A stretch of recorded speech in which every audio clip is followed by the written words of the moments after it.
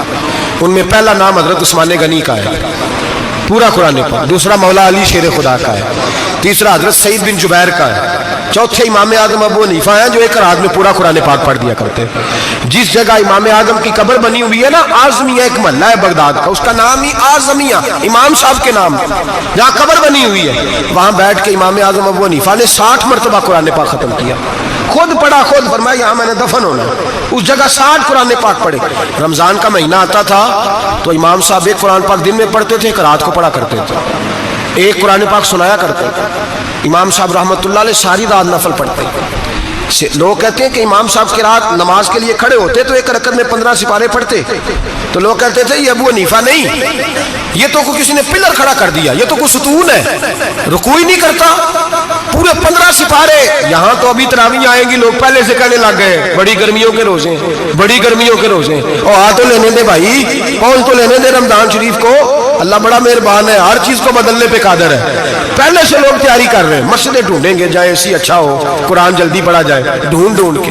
امام صاحب رحمۃ اللہ تعالیٰ علیہ، اور میں اکثر کہا کرتا ہوں، میں کہتا ہوں تو تراویح میں کھڑا نہیں ہوتا، پاسپورٹ کے دفتر کھڑا ہو جاتا ہے 2 گھنٹے، شناختی کارڈ کے دفتر تو 3 گھنٹے کھڑا ہو لیتا ہے، یہ تیرا ظلم ہے اپنی ذات کے ساتھ کہ تجھے قرآن کے لیے کھڑا نہیں ہوا جاتا، دنیا داری کے لیے کھڑا، وہ پروجیکٹر کرانے جائے تو چاہے تجھے 4 گھنٹے لائن میں کھڑا ہونا پڑے، وہاں تو کھڑا ہو لیتا ہے۔ اللہ سے ڈر، اپنی تھوڑی سی دنیا داری کے لیے سارا کچھ کر لیتا ہے۔ حضرت امام صاحب رحمۃ اللہ تعالیٰ علیہ تقویٰ اور طہارت کے پہاڑ 55 حج کیے امام اعظم نے، کتنے؟ 55 حج فرمائے۔ آج ایک مشقت والا کام ہے، جدوجہد والا کام ہے، جوان بھی تھک جاتے ہیں، کہتے ہیں بڑا مشکل ہے جی، اور یہ جتنا مرضی آسان ہو گیا قیامت تک اس نے مشکل ہی رہنا ہے، اس لیے کہ یہ ایک مجاہدہ ہے۔ 55 حج کیے، آخری حج پہ گئے تو کعبے کے مجاور کو کہنے لگے ذرا کھول نہیں دیتے کعبے کا دروازہ، میرا اندر جانے کو دل کرتا ہے۔ اس نے دروازہ کھولا، اندر گئے تو کہنے لگے خدایا، 2 جملے کہے، کہنے لگے اے اللہ جتنا تو نے مال دیا تھا میں اتنا شکر نہیں ادا کر سکا، اور جتنا تو نے علم دیا تھا میں اتنا عمل نہیں کر سکا، اب بوڑھا ہو گیا ہوں، مہربانی کرنا مجھ سے درگزر والا معاملہ کر، اور اے اللہ اگر تو مجھے بتا دے کہ تو راضی یا ناراض ہے تو میں ذرا سکون سے مر جاؤں۔ کہتے ہیں کعبے کی دیواروں سے آواز آنے لگی، ابو حنیفہ تیرا رب تجھ سے بڑا راضی ہے۔ داتا گنج بخش علی اجمیری جیسا بابا 1000 سال پہلے لکھ کے گئے کشف الماجوب میں، داتا صاحب نے لکھا ہے 1000 سال پہلے کشف الماجوب میں، داتا صاحب فرماتے ہیں میں حضرت بلال کی قبر پہ حاضری دینے گیا، یعنی 1000 سال پہلے کے مسلمان بھی قبروں پہ مزاروں پہ جایا کرتے تھے۔ داتا صاحب لکھتے ہیں، کہتے ہیں ملک شام میں حضرت بلال حبشی کی قبر پہ حاضری دینے گیا، میں قبر پہ حاضری دے کے تو ساتھ لیٹ گیا، میری آنکھ لگ گئی، مجھے خواب میں نبی پاک کا دیدار نصیب ہوا، گویا حاضری حضرت بلال کی، اور برکت یہ کہ وہاں مجھے مصطفیٰ کا دیدار نصیب ہو رہا ہے۔ فرماتے ہیں نبی پاک میری خواب میں آئے، حضور نے ایک بوڑھے بابے کے گلے میں ہاتھ ڈالا ہوا ہے اور اپنے ساتھ ساتھ چلا رہے ہیں۔ میں نے عرض کی یا رسول اللہ یہ کون ہے؟ تو نبی پاک نے فرمایا یہ تیرا امام اعظم ابو حنیفہ ہے۔ فرماتے ہیں مجھے سمجھ آ گئی کہ امام اعظم بھٹک اس لیے نہیں سکتے کہ انہیں رسول پاک نے سارا عطا فرمایا ہے، وہ بہک اس لیے نہیں سکتے کہ نبی پاک نے انہیں سارا دیا۔ داتا گنج بخش علی اجمیری رحمت اللہ تعالیٰ علیہ فرماتے ہیں کہ امام صاحب رحمت اللہ تعالیٰ علیہ بہت بڑی شخصیت۔ امام اعظم کا پیغام کیا ہے؟ انہوں نے فقہ بنائی، دین پھیلایا، جتنی بھی میں نے باتیں سنائی سارا پیغام، ایک پیغام ہے امام صاحب۔ امام صاحب رحمۃ اللہ تعالیٰ علیہ فرماتے ہیں کہ دین پر عمل کرنے والوں کو بھی کسی اچھی صحبت کی ضرورت ہوتی ہے، عمل کرنے والے کو۔ آپ فرماتے ہیں کئی دفعہ عمل کرنے والے کا عمل بھی ٹوٹ جاتا ہے، استقامت نہیں رہتی۔ فرماتے ہیں اچھی صحبتیں تلاش کرو، ان کے پاس بیٹھا کرو، ورنہ ہو سکتا ہے جو عمل تم کر رہے ہو اس میں کمی آ جائے۔ جتنا نیک لوگوں سے رابطہ زیادہ رہتا ہے، انسان کا دین پر عمل زیادہ رہتا ہے، جتنا نیک لوگوں سے